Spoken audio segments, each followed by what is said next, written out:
di dalam suatu penglihatan. Jangan takut. Teruslah memberitakan firman dan jangan diam. Sebab aku menyertai engkau dan tidak ada seorang pun yang akan menjamah dan menganiaya engkau, sebab banyak umatku di kota ini. Karena perkataan itu Paulus tinggal 1,5 tahun. Di situ Paulus bertemu dengan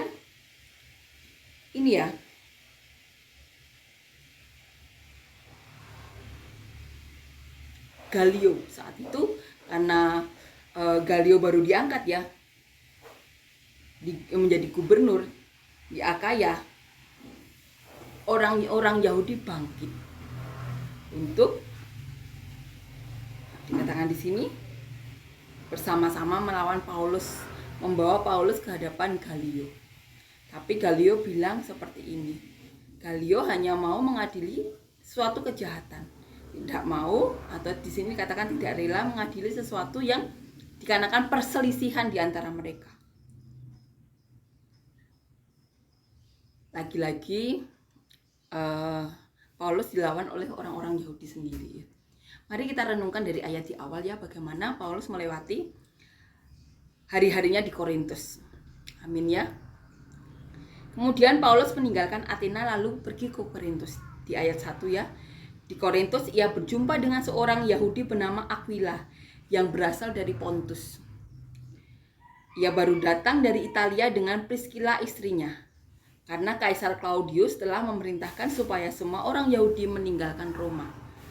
Paulus singgah ke rumah mereka. Jadi ada pasangan suami istri yang dari Italia. Tapi karena di sini dikatakan Kaisar Claudius ya memerintahkan orang Yahudi meninggalkan Roma, maka Aquila bersama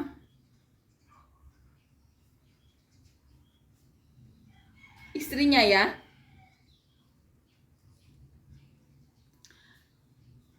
pergi dari Roma. Nah, ternyata Paulus dan Aquila ini ya,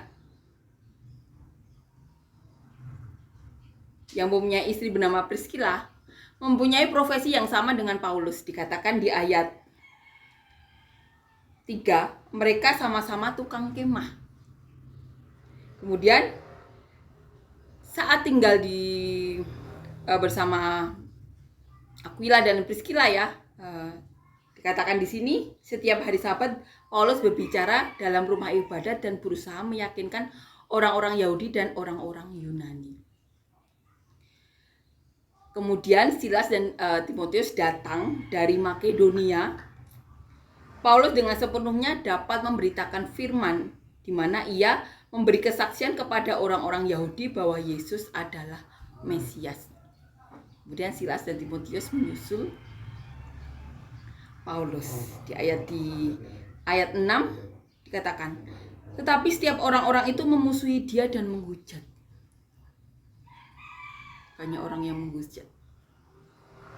Ia mengebaskan debu dari pakaiannya dan berkata kepada mereka, biarlah darahmu tertumpah ke atas kepalamu sendiri. Aku bersih, tidak bersalah. Mulai dari sekarang aku akan pergi kepada bangsa-bangsa lain.